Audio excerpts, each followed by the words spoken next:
using their constitutional rights. And she said that our people were out there, we were adults fighting for the right to twerk and gyrate in front of your children.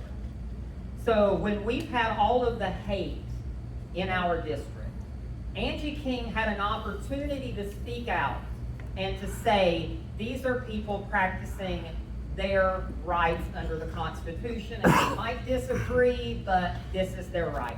She didn't do that. Instead, she leaned into the hatred.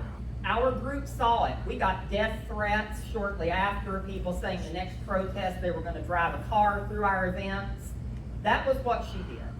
That was the deciding factor for me that there was no more sitting on the sidelines. I'd been asking who was going to run, and finally I decided that the next time I asked that question, I needed to be standing in front of the mirror. So we made that decision.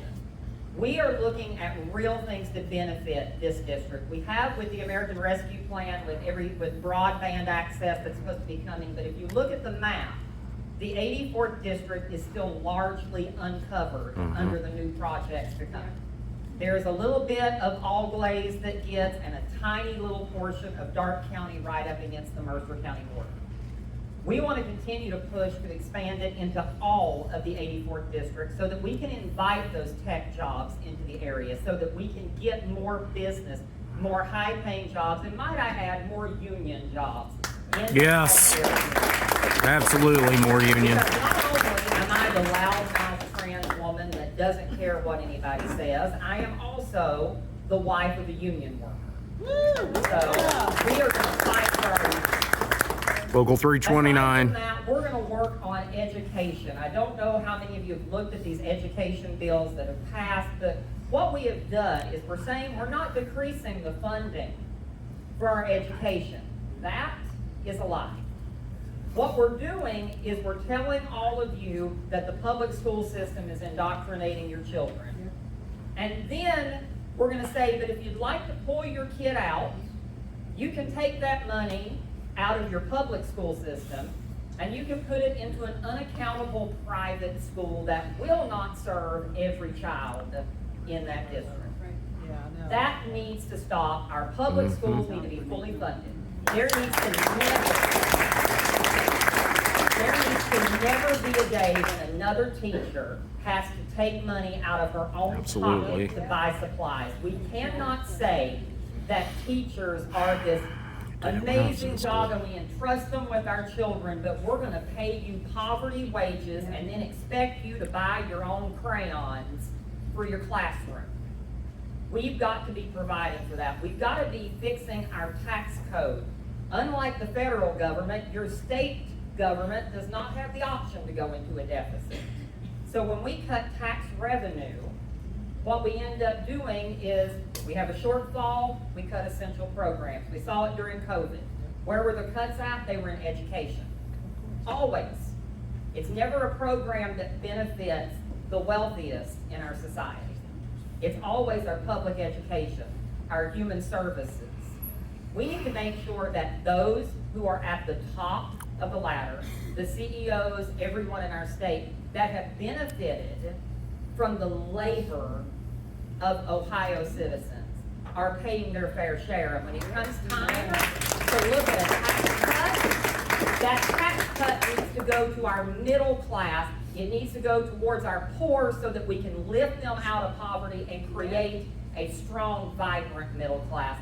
That is what we're about. I will absolutely fight Angie King on every one of these social issues, but the important thing is what we're going to do for the economy and what we're going to do for our communities. And I have said, you'll see it, it's going to be a hallmark of my campaign. I do not care if it's a Republican idea. I do not care if it's a Democrat idea. The only thing I care about is if it's a good idea. Yeah. And that's what we've got to focus on. So for anyone, all of the people on the other side that have said horrible things about me and who I am, I got an open seat at the table. I will not take their bigotry with me to Columbus, but I will take their ideas.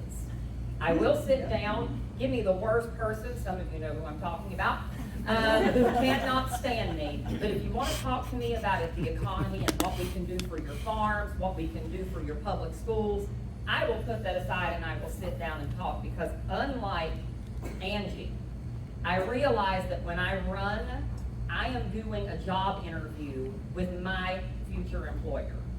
And in no job that I have ever seen do you get to apply, get hired, and then hide from your boss for the next 2 years. So we will, if elected, we will be there having town hall events on a very regular basis in all 3 counties, because I know some people forget that there are 3 counties in this district. So we're gonna touch on every one of those.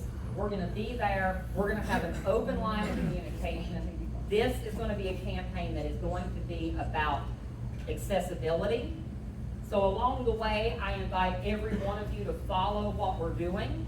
I want your input. I am very openly saying I am not the subject matter expert on every single policy. I can't tell you what we need to do about farm policy, because I'm not a farmer. But our farmers can tell us. And our best ideas come from the people who are in the thick of it every single day. So we want to listen.